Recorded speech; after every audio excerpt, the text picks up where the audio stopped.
During the 2015 legislative session, it became apparent to all of us that the revenues were not going to be what we had anticipated them to be. When Moody's came out with their forecast, both Moody's and the governor had presented a revised forecast to the legislature.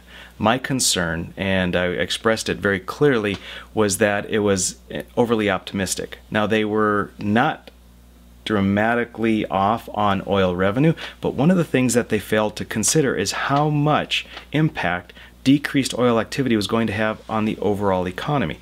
They did not take into account that sales tax revenue was going to drop. And that's the thing that both myself and the other conservative legislators that I caucus with addressed and brought up as a very significant concern. And in fact, that's why we demanded that there be a $250 million ending balance, not because we wanted this extra slush fund, but that our concern was that Moody's and the governor's forecast was not realistic enough. And in fact, that's turning out to be true. Month after month, we're finding that the sales tax revenue is lower than the revised forecast by, say, $30 to $40 million each month. And that's expected to continue for several months.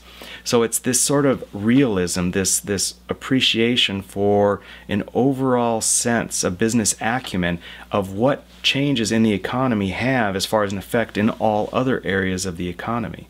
So this is an area that was easily able to be predicted.